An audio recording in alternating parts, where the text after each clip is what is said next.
Hello, friends. Welcome back to Beyond the Deal, where we get real about business, entrepreneurship, and commercial real estate. I'm Lacey Labs, here with my co-host Laura Martin. Today, we're joined by Greg Lowe, president of Capstone Consultants, where he works with clients on strategic planning, operations consulting, professional training and development, project management, interim executive leadership, and board retreats.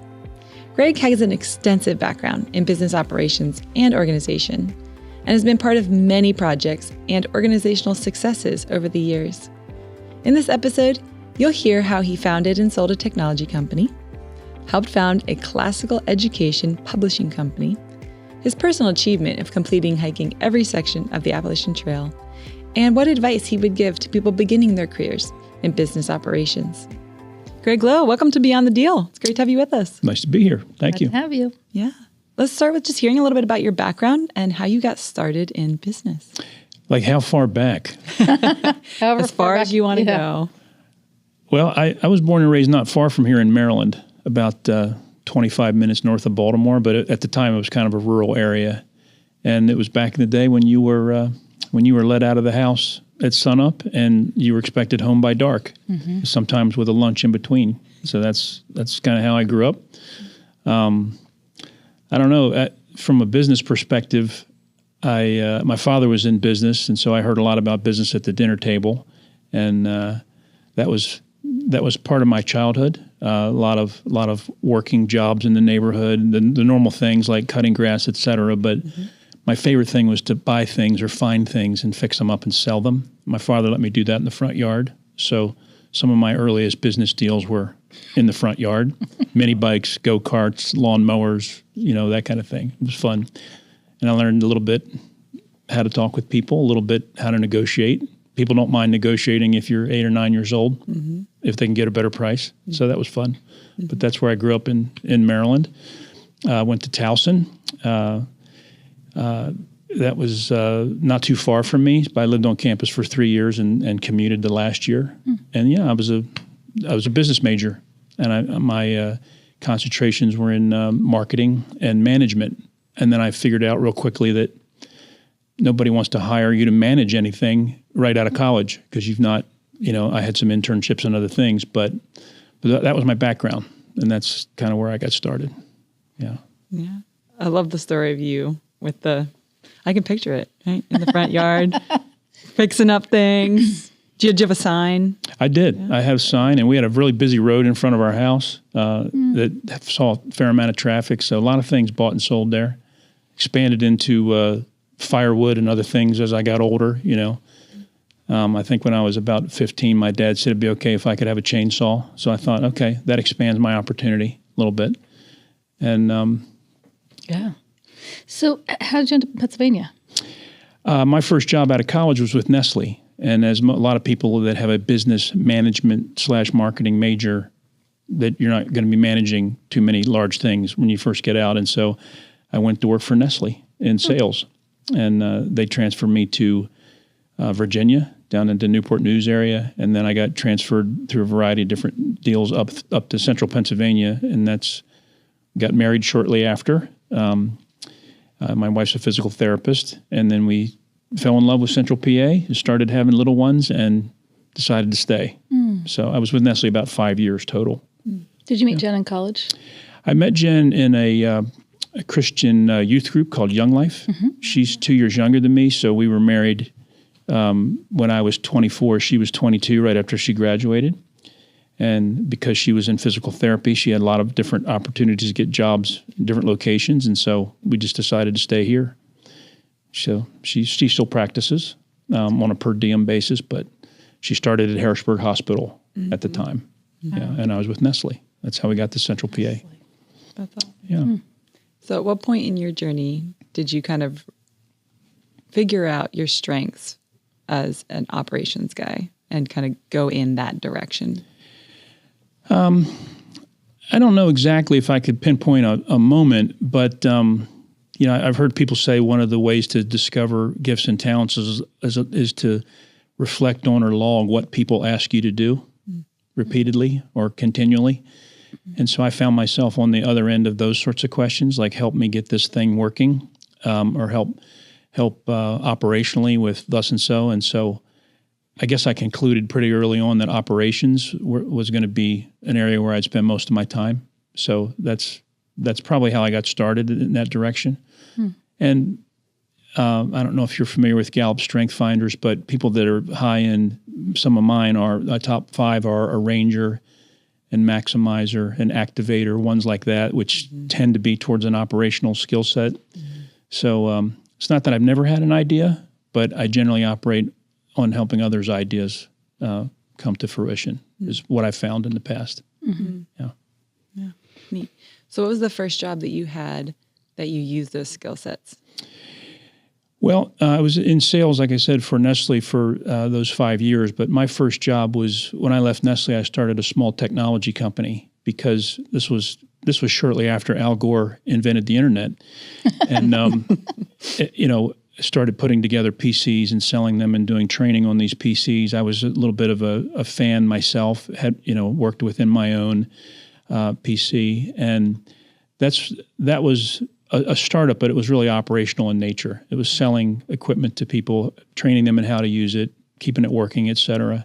And that kind of led me down the technology path. And I ended up throwing my lot in. My company was very small, but I threw my lot in with another technology company in the area that was further along and much larger scale than mine was. And I started kind of in operations, in project management, and kind of worked my way up through that company until in the final iteration of it, they needed a president and they wanted somebody from an operational background. And so that was kind of how the 10 years ended that I spent in technology, before we sold the company.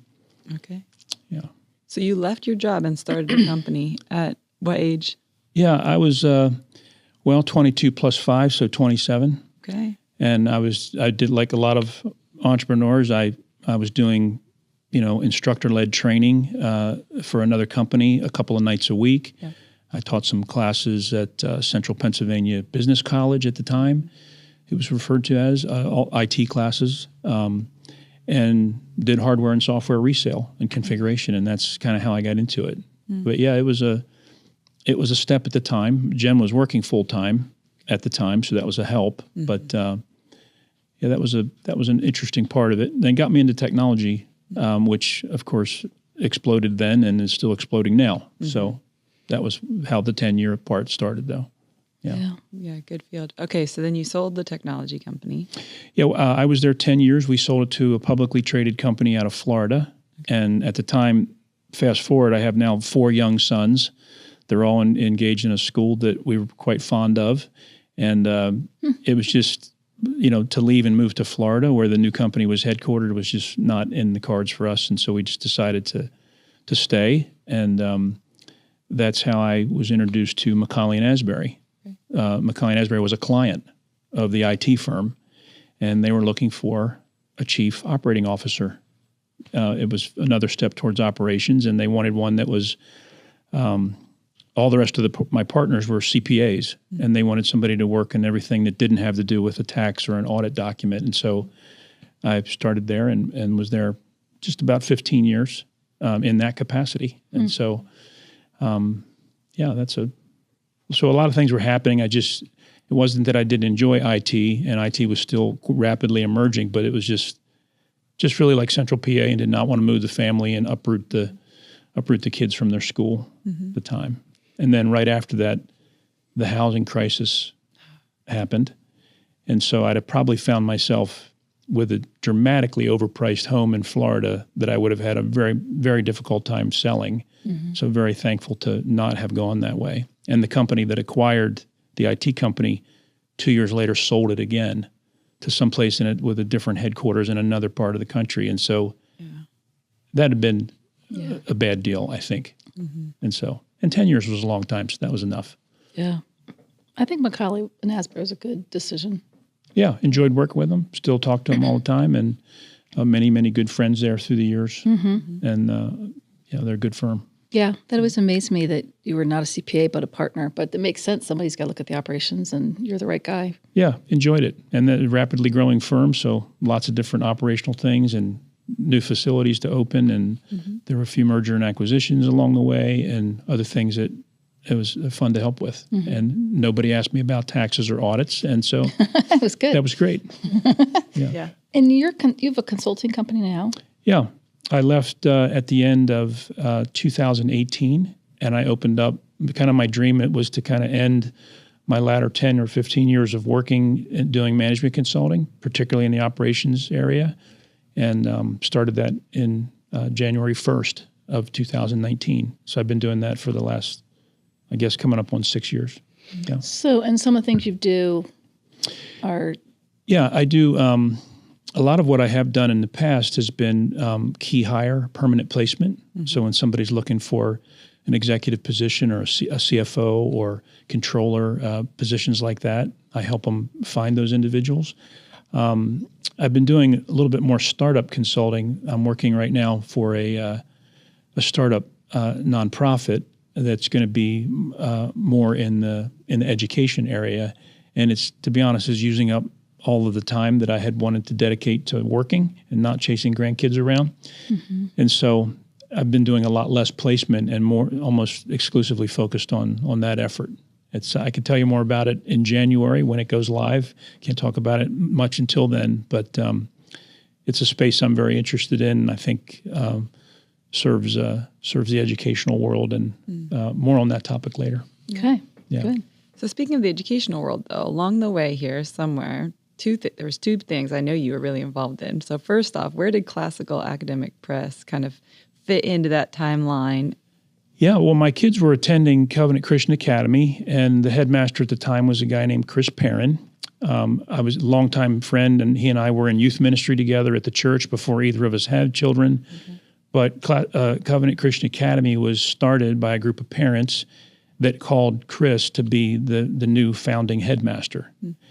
And we were thinking about homeschooling, but at the time Josh was headed into kindergarten, and we thought maybe we should just try this 1 year. And so we sent our kindergartner, Josh, there. And then that went well, so he went to first grade, and we kept sending the ones behind him through. And sometime about 25 years ago, I guess, that sounds like a long time, doesn't it? Chris invited me to lunch and said that there was a tragedy occurring in American education. And I said, well, what's the tragedy? And he said, there's no great Latin curriculum for third graders. And I said, that sounds very tragic. If you could pass the ketchup, please. He's a deep thinker. And so I said, well, how can I help? And it was kind of an operational moment. We want to set up a new company. We want kind of a fractional. This wasn't a full-time deal. A little bit of venture capital and a business manager to come be part of the company. Yeah. And so that was several hundred books ago, and about 25 years ago. So right around 2000. Yeah. So I continue to be active with the company. I'm on the board and serve as the treasurer, and sometimes brought in for other discussions or strategic decisions. But in general, it operates on its own. It's thriving. Have an excellent president named Jolie Hodge, also a longtime friend. So Chris is the CEO, Jolie's the president, and I serve on the board. Yeah. But that's how I got involved originally. Yeah. Well, it's funny because all of us have had kids. Our kids have been at Covenant. I didn't even realize that till today. Yeah. So that was my second question was, okay, so Covenant Christian School, you sent your kids when they were young, but at some point I know you were really involved in a new building when they acquired what was an old building. Yeah, well, originally it was meeting in the lower level of Trinity Church over on Locust Lane. And eventually just outgrew the space. I mean, it got well over 100 students, close to 200 students. And then Laura and I were part of a research project. Laura had me traipsing through the woods looking at old chicken coops and all kinds of different things in commercial properties. But the WITF building, formerly, it was originally a school, built in 1958, I believe. Wow. And then it was the WITF headquarters building for a number of years. Okay. And so the project was to turn that back into a school, pretty close to what it originally was. And now it's since been added on with a fine arts center and gymnasium and sports fields and other things. But Laura and I were part of the project to find that, and it was a little volunteer effort, shall we say, to gut the building, to get it ready for contractors to come and do that. So I was part of organizing a team of volunteers. Multiple thousand hours of time was spent across a large variety of volunteers to basically tear out everything that was not floor or ceiling. And then the contractors came in and converted it. And on September 1st, on 9/9/09, easy date to remember, they opened the school there in the new facility. And so that's a couple of years ago as well, but that's where the school still is. And now my grandson, Kieran, is a kindergartner there. It's wild. So Very cool. What a legacy. There's a video floating around out there of showing the transformation of the school that's unbelievable. And honestly, you were instrumental, clearly. I appreciate it. It was a and fun really project. Good at rallying people to... Many answered prayers and enthusiastic volunteers that pulled that together, but it was a fun project. Did you have your 4 boys in there? Yes. They were. We just signed up as a family. I remember it was every Tuesday night, and the deal was we're going to go and we're going to work 3 hours on the project, and then we will go to the healthy dining location known as Wendy's. Oh, Down afterwards. the hill. And so Tuesday night, we stopped over at Wendy's and we stacked up a lot of Tuesday nights, 30 or 40 of them before the project was done. But it was, they remember that. Yeah.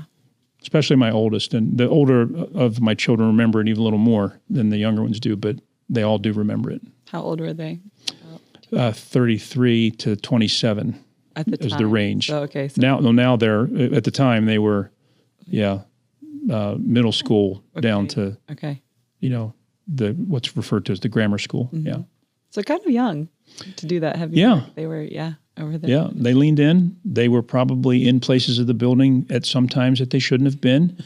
Okay. There's a few stories about that were circulated, but we survived it.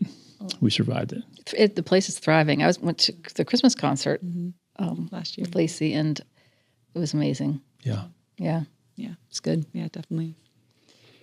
So what, along all this amazing storyline of different things that you've done, what have been some of the biggest challenges that you've faced in business and in life? Well, I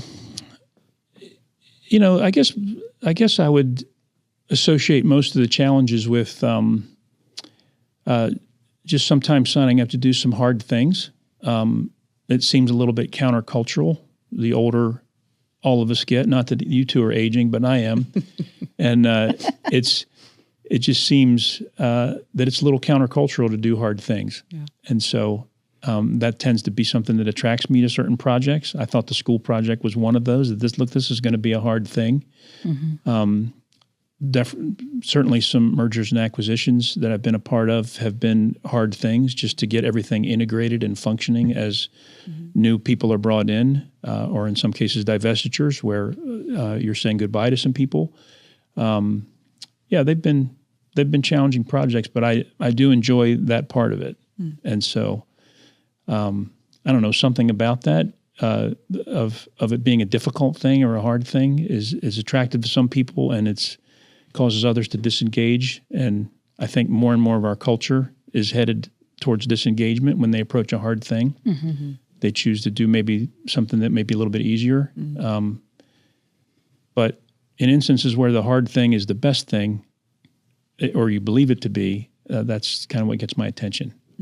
So we have a motto in our house is we do hard things as a family. And my son just loves it. It's his favorite thing that I say whenever something hard comes up. Yeah, others have said it, right? I'm not the first to say that. It's been said for thousands of years. I remember Kennedy or recordings. I was not present at the time. I'm not that old. But when he talked about the moon, he said, we're not doing this because it's easy. Yeah. Because it's a hard thing. Yeah. So that's been those are some of the more difficult but also fun challenges have that in common, I think. Yeah. And I was trying to think how long I've known you, but I remember when Jen was pregnant with Joseph, so it's at least 27 years. Yep. And I've always found you to just give really wise advice in hard times. I appreciate that. I hope that's the case. No, I found that to be true. And you're willing to give it, which is rare too. I like to respond when asked. Then I get asked that questions related to business and other things, and I try to give good answers when asked. You won't find a book published by me or other kinds of things like that, but I like to engage people that believe I have something to offer in a situation and respond as best I can when that happens. Yeah. I remember I called you one time. I was looking for, when you were at McKonly Asbury, I was looking for IT people, and you thought about it for a minute, and you said, well, we have how many people, and they're not fully utilized, and you guys did. You filled that void. It was great. Yeah, we tried to do what we could to have people that a lot of businesses would refer to as overhead to be engaged with clients. And so we have at the time had, and I believe still to some degree, the controller for the firm also served clients, and some of our IT people serve some clients like you, and a way to kind of keep them engaged with clients. So it's not only the accountants that are doing that, and I engage with clients as well. And part of that was helping with permanent placement, since they weren't calling me about taxes and audits. Yeah. One of the things I've been involved in that you were instrumental in was the Messiah Business Institute. Do you want to talk about that for a minute? Yeah, that was, again, a kind of a startup, a desire from Messiah, now Messiah University, to engage with business people and have them come to the campus. And it had a couple different purposes. It was to discuss topics such as faith in the marketplace, discuss emerging trends that would be helpful to business leaders. And it was to allow faculty as well as students to come and meet with business leaders. It wasn't supposed to be a recruiting seminar, but at the same time, sometimes it's helpful for college upcoming juniors and seniors to be talking with employers in a non-threatening, like non-interview setting, to just get more conversant in that way to help them when they were to get out. And some of those led to job opportunities eventually, but you tend to, when you're hiring somebody, you might turn to somebody you have a relationship with first before you would just go to the wide market. So yeah, I was asked to help start that, and I was there, did that almost 5 years until it got up and running. It's still running now, and attend those events when I can, and the publishing company's a member, so I get to go now as a member. They might give me an alumni pass to get in. But, I would think so. Yeah. That's very fun. Yeah, it's great. So as you're doing your consulting work, and maybe even looking back over all your years in your role as operations person, whatever company that was, what have you seen be some of the most common kind of obstacles or problems or mistakes that companies run into on the operations side? Operations touches a lot of stuff, right? You're touching money, you're touching people, you're touching systems, you're touching product. Like you're touching probably everything. So what areas or what specific things or just general things have you seen be common? Yeah. Do you mean more in an entrepreneurial setting? Oh. Directed that way, or just in general? Maybe give us a little bit of both, like entrepreneurial and then... Yeah. In an entrepreneurial setting, I guess what I've encountered most often is most people that start new enterprises are not operational in mindset. They're more visionary in mindset. And I'm kind of using vocabulary that you might hear from Gino Wickman from Traction, where he talks about there being a visionary in a company and there being an integrator. And the visionary says, this is my idea. This is the market need. This is what I think can make a business. And the integration person is more somebody like with my background that says, here's how we can make this work and make this happen and happen repetitively with efficiency and hopefully for a long duration.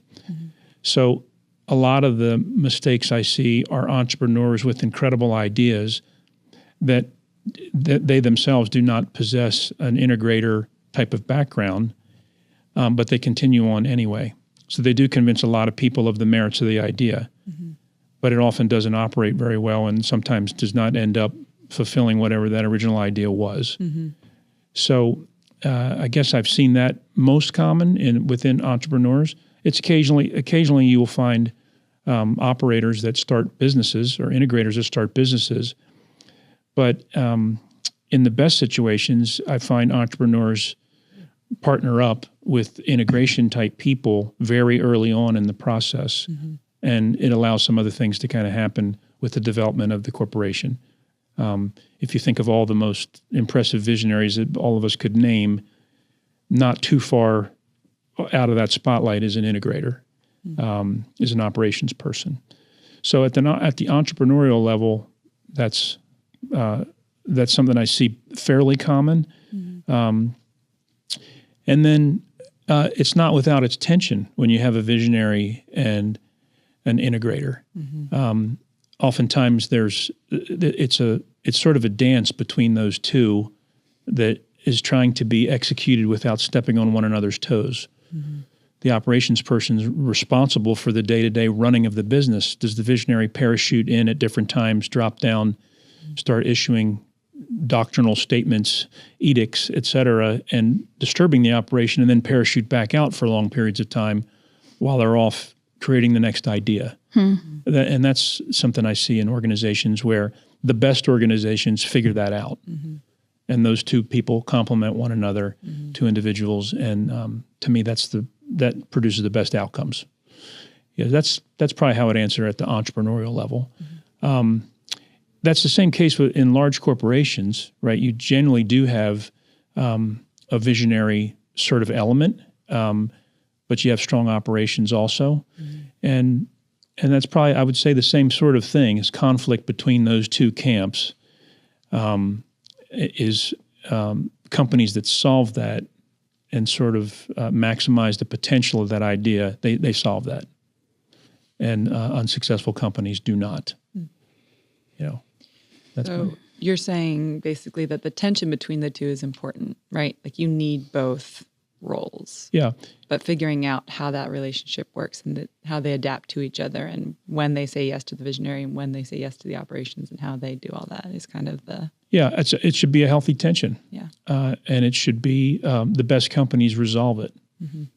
And if you ask the average employee who's working in an environment like that, they know when they work in companies where that's been solved and where it hasn't. And sometimes employees tend to find out it's like a parenting arrangement. Mom lets me do this. Dad does not. Well, who should I go ask for this particular situation? And in the best situations, if mom has said something, that's exactly what I've said. And that's what we're doing in this case, and vice versa. And so the child knows this is a unified front I'm dealing with here. And one of the most serious crimes my boys could have committed were to be mom said thus and so, and mom did not say it. That'd be a serious crime. And so, I follow Reagan's policy of trust and verify. When mom was reported to have said something, and I'm sure they're doing that now. In their families. Yes, it is a fun age. And I have heard a couple of things that happened in their childhood come up recently that they're discussing with their children as they're now parents, which is always fun to hear. That's awesome. Yeah. Yeah. That's great. So you have a lot of experience, and I know Laura has spoken so highly of you as someone to go to advice for advice. And so I'm wondering, would you be willing to share with our listeners and with us what advice you would give to people who are in the business world, whether they're doing a startup, and if it's different, you can give some variance, but whether they're doing a startup, whether they're running a mid-level company, or whether they maybe are finding themselves to be in a tension point between their visionary and integrator personalities. Yeah, I guess a couple pieces. One would be for whether it's an entrepreneur or a corporate person, business has a way of wringing the core values out of a person. They might go in with certain values that they hold, things that they would not compromise on, and business has a way of trying to wring that out of you. Yeah, that might be true, but it's not true in this situation. And you find yourself in more and more of those dilemmas. And so, I mean, you've probably heard many people on your podcast and others say of sticking to core values. And that's what I would give that advice, whether it's an entrepreneur or somebody in a corporation, to say the things that you believe to be true, the list of things on which you would not compromise. You cannot let business change that, or in the end, you'll many times be left out of the business anyway, because of those series of compromises will lead to the next compromise. So the second piece kind of goes along with it. I try to work with people that feel that way. An interview question I sometimes ask people, depending if I'm in a faith-based environment or a secular corporate environment, I sometimes ask people, how do you decide what is true?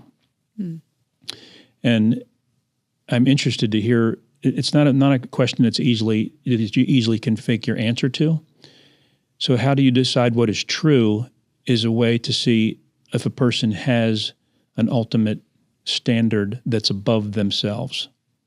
So I'm a little bit leery about people that say, I just do what's right in the moment. I do what I feel is right. I'm kind of interested in somebody that appeals to a higher standard. I come from a Judeo-Christian ethic, and so those standards are pretty clear and laid out. But I want somebody that appeals to a higher standard than themselves or a higher standard than the circumstance that they find themselves in. And I've been very blessed to work with many people that did not view their own thought exclusively as the authority in a situation. So those are two things that come to mind immediately. Just when you work with people like that serve a higher standard than just their own thought, it brings an order and it brings a peace to, I think, working environments. If that's, does that answer your question? Yeah. Okay. Absolutely. Yeah. Yep. Core values are critical, right? Very, very, very important. So we wrap up our time. Well, can we talk about some things that you've been doing personally lately, like think life goals and challenges that you've met that are meaningful to you? Well, I know some, but probably I would say this is, in terms of physically, this is definitely the hardest thing I ever did, and that was I started 25 years ago on a men's church retreat. I somehow was in charge of organizing this, let's get the guys together to do something that would be fun. And I thought of some of the options like bowling and cornhole and all these other things. And I said, let's hike a section of the Appalachian Trail. And so we started not far from here on Wurtsville Road, and we hiked down towards Pine Grove Furnace. Very, very difficult, rocky. Once you get out of the Cumberland Valley, it turns into be very rocky, as most hikers will tell you about Pennsylvania. We live in the most peaceful section of the 225 miles of trail on the AT. And that led to another one, the next spring. And then it led to another one in the fall. And these were 30 and 40 mile junkets. And then a few of us decided to go a little bit further, and we'd finished Pennsylvania. And so I'll fast forward for the sake of your listeners, 25 years later, October of last year, I got to finish. So I hiked little sections, sometimes 50 or 100 miles at a time. When I was an empty nester, I got to do a little bit longer sections. I think the longest we ever did was maybe 225 miles or something. And I just pieced all those sections together, and in October last year, got to finish. So that was fun. And Jen's done some of that with you. She's done well over 1,000 of it, and many times run logistics for us at different times also. So coincidentally, we happened to finish near the Smoky Mountains just because as we were sewing all these little pieces together, that was the last piece. Very beautiful section. People often ask me, what's the most beautiful section out of all that you've hiked? And I would say, Mount Katahdin at the start is spectacular, and Mount Washington is unique and above tree line in a large pile of rocks, has its own sort of beauty. But Tennessee and North Carolina, to me, were the most beautiful sections. And so anyway, that's a huge life goal. 25 years, and it took me 25 years to hike 2,200 miles, and it seemed like a long time ago, but a lot of fun. Met a lot of great people along the way, and hiked with a lot of great and incredible friends. And this is the same group that I know from your wood. Yeah, many of them happen to coincidentally heat with firewood. Some of them burn it casually, but our group of 13 or 14 guys that started, a few of them kept on going, and right now, so far, 2 of us have finished all of it, and there's a couple guys that are still considering finishing what they have left. But schedules are different. There was work things and family commitments, and not everybody could go on every trip, but that's how it ended up for me. It took 25 years. Have your boys done some of it with you? They're not into hiking. My oldest enjoys hiking, but has 2 young children, and now they all have young children. One of my sons is into more endurance type of things, and I think he just did a 31 or 32 mile trail run, which his father could no longer do, probably never could do. But everybody's into fitness in some aspect, but none of them have said, I want to go hike for 2,200 miles on the Appalachian Trail. They enjoy other kind of aspects. But that's been neat for you and your wife. Yeah, been a fun thing. Yeah. She had a girlfriend that she hiked with a lot of those miles, and I had, like I said, a lot of close guy friends that we did it with. Yeah, it's awesome. Yeah. Do you have any more goals set for? Every time you do something like that, somebody says, "What are you going to go do the Continental Divide Trail or the Pacific, the Pacific Coast Trail?" And I pretty much say no. I'm not doing those. No. But I haven't come up with the next one yet. That would be a goal like that. But I am thinking about it. Good. I'm thinking about it. But it probably would be something a little lower impact. Some of that hiking, particularly in the north, up in Maine and New Hampshire, is if you're thinking about like a walk through a quiet pine forest with a smushy trail underneath your feet, it is not. And so it's really hard on the joints, particularly going down. And the older I get, the less I enjoy going down, particularly if I have a pack. And the more I enjoy going up. But it just beats you up a little bit. And I always meet people out there older than me. Met 70 and 80-year-old people, and everybody can hike the Appalachian Trail. It's just a question of how many miles per day. Perfection. Yeah. Yeah. It's amazing. It's awesome. Yeah, but no next goal, though. I'll let you know when I come up with that. All right. Just taking kind of a year off to That's fair. think about it a little bit. Yeah, good. So. Awesome. Well, I'd love to close with our closer question. We've asked every person who's been on the show this question. So if you could go back and start your career over again, but keep all the knowledge and experience that you've gained over the years, what would you do differently and why? What would I do differently and why? I don't know. That's a tough one. I've just been really thankful for the variety of experiences that I've had, and the variety of people that I've gotten to work with, different organizations, and now more nonprofits and other things that I'm interested in. I really would be hard pressed to say that to come up with a specific one. I maybe would have exited large corporate America a little faster than I did. I spent 5 years in it and probably shouldn't have spent that long even. That's just not for me. I'm more interested in mid-tier corporations where you're a little closer to the decisions and the action, so to speak. But I think it was a great first job for me. And one of my business mentors advised me that working for the largest company that will hire you is not a terrible mistake when you're a college graduate looking for work, because they have resources to invest in training and other things. And you need to obviously deliver for them as well. But, I might not have stayed there quite as long. I enjoyed the entrepreneurial side and the technology side, and I sort of got involved in technology sort of, not too late, but really close to when things exploded. And all of a sudden people started realizing I can have one of these things on my desk and it doesn't take up, the whole table or a room. Yeah. And so that would be one thing. I don't regret, I love Central Pennsylvania. I love this area. So I don't regret any of those decisions that might have had me go to other places. I don't look back on that in that way. So not a whole heck of a lot that I would change about that.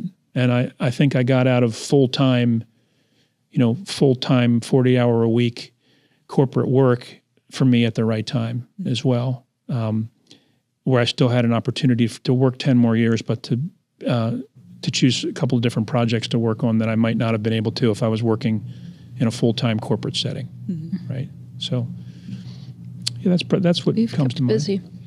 Has AI gotten your attention?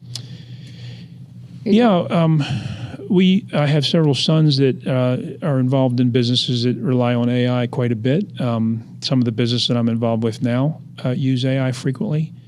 I'm probably like a lot of people my age. I approach it with nervous respect, but it can save a lot of time, and it helps people be very, very productive. Yeah. And so I have a nervous respect for it. Mm-hmm. I'm probably involved in using it every day in some form or another. I have multiple friends that rely on AI in their car quite often, and are talking to Grok about various things in their Tesla, or that's the Tesla AI. Yeah. I had a long exchange with Grok a few weeks ago with a friend, and that was very entertaining to hear Grok's perspective on certain things. But yeah, and nervous respect would be how I describe it. Yeah. And the one thing that has occurred, at least during the end of the latter part of my business career, is that it was presumed that AI would replace manufacturing jobs and replace sort of blue-collar jobs, and the opposite has been true. Mm-hmm. And so now if you are an accountant, or you are an attorney, or you are in the creative world, or you are in really almost any white-collar business profession, you're going to have to integrate AI into what you do to maintain productivity and compete with others. Mm-hmm. So helpful tool, and probably the most significant tool that's been introduced in the latter part of my career, for sure. And we'll see. But nervous respect in certain aspects of white collar professions. Yeah. Well, Greg, thank you so much for your time and your insights and sharing a bit about your story. It was really great to have you on today. All right. Pleasure to be here. Thanks for having me. Thank you, friend. That's it for today's conversation with Greg Lowe of Capstone Consultants. I hope you felt as inspired listening as we did talking with him. You'll find all the links to connect with him and with us in the show notes. Thanks for hanging out with us on Beyond the Deal. Until next time, keep going, keep growing, and keep building your story.